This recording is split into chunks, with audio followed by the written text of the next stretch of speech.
କେଉଁ ପାନୀୟ ପିଇବା ଦ୍ୱାରା ପେଟରେ ଚର୍ବି କମିଥାଏ? କିଛି ପାନୀୟ ପେଟରେ ଚର୍ବି ହ୍ରାସ କରିବାରେ ସାହାଯ୍ୟ କରିପାରେ, ବିଶେଷ କରି ଯଦି ଏହା ସୁସ୍ଥ ଖାଦ୍ୟ ଏବଂ ବ୍ୟାୟାମ ସହିତ ମିଶିଯାଏ।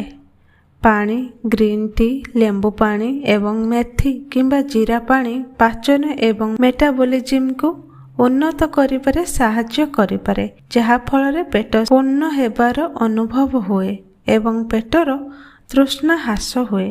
ଏହି ପାନୀୟ ଗୁଡ଼ିକ ସହାୟକ ହୋଇଥାଏ ଚର୍ବି କମ୍ କରିବାରେ। ସାଦା ଏବଂ ଉଷୁମ ପାଣି। ପ୍ରଚୁର ପାଣି ପିଇବା ଦ୍ୱାରା ପେଟ ପୂରି ରହିଥାଏ ଏବଂ କମ୍ ଖାଇବାରେ ସାହାଯ୍ୟ ହୁଏ। ଉଷୁମ ପାଣି କ୍ୟାଲୋରି ନଷ୍ଟ କରିବାରେ ମଧ୍ୟ ସାହାଯ୍ୟ କରିପାରେ। ସବୁଜ ଚା।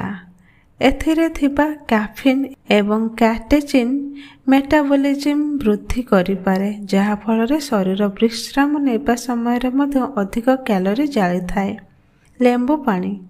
ଲେମ୍ବୁ ପାଣିରେ ଆଣ୍ଟିଅକ୍ସିଡେଣ୍ଟ ରହିଥାଏ, ଯାହା ଚର୍ବି ନଷ୍ଟ କରିବାରେ ଏବଂ ମେଟାବଲିଜିମ୍କୁ ବୃଦ୍ଧି କରିବାରେ ସାହାଯ୍ୟ କରିଥାଏ। ଏହାକୁ ଉଷୁମ ପାଣି ସହିତ ମିଶାଇ ପିଇବା ଆହୁରି ଲାଭଦାୟକ ହୋଇପାରେ। ମେଥି ପାଣି।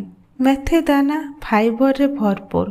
ରାତି ସାରା ମେଥି ଦାନାକୁ ପାଣିରେ ଭିଜାଇ ସକାଳେ ଖାଲି ପେଟରେ ପିଇବା ଦ୍ୱାରା ମେଟାବଲିଜିମ୍ ବୃଦ୍ଧି ପାଇଥାଏ ଏବଂ ଧୀରେ ଧୀରେ ପେଟରେ ଚର୍ବି ହ୍ରାସ ହୋଇଥାଏ। ସେଲେରି ପାଣି। ସେଲେରି ହଜମ ଏବଂ ମେଟାବଲିଜିମ୍ ପାଇଁ ଲାଭଦାୟକ। ଅଦା, ଲେମ୍ବୁ, ମହୁ ପାଣି।